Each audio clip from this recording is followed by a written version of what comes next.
آج ہم جانیں گے تہجد کی نماز کی فضیلت۔ السلام علیکم ورحمۃ اللہ وبرکاتہ۔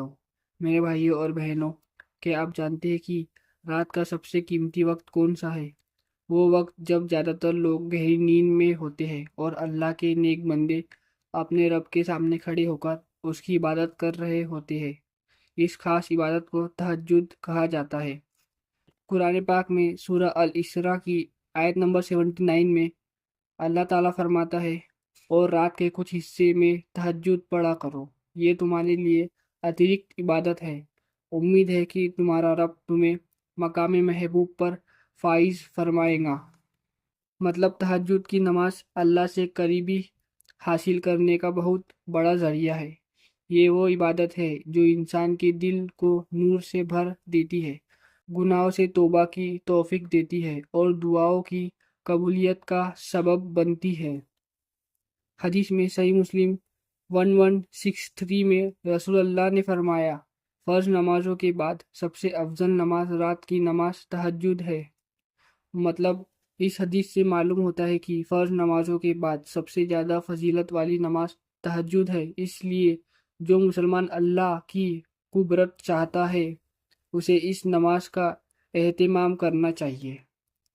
حدیث میں صحیح البخاری 1145، صحیح مسلم 758 میں رسول اللہ نے فرمایا، ہمارا رب ہر رات جب آخری تہائی حصہ باقی رہ جاتا ہے، دنیا کے آسمان پر نزول فرماتا ہے اور فرماتا ہے کہ کون ہے جو مجھ سے دعا کرے کہ میں اس کی دعا قبول کروں، کون ہے جو مجھ سے مانگے کہ میں اسے دوں، کون ہے جو مجھ سے مغفرت طلب کرے کہ میں اسے بخش دوں۔ مطلب سوچئے، جب اللہ اپنے بندوں کو پکار رہا ہو، دعا قبول کرنے اور گناہ معاف کرنے کا اعلان کر رہا ہو، تو اس وقت سوتے رہ جانا کتنی بڑی محرومی ہے۔ تہجد کی نماز کم سے کم 2 رکعت ہے، اور 2 رکعت کر کے جتنا چاہے پڑھ سکتے ہیں۔ اس کے بعد اپنے لیے، اپنے والدین، اپنے رشتہ داروں اور پوری امت مسلمہ کے لیے دعا کرنی چاہیے۔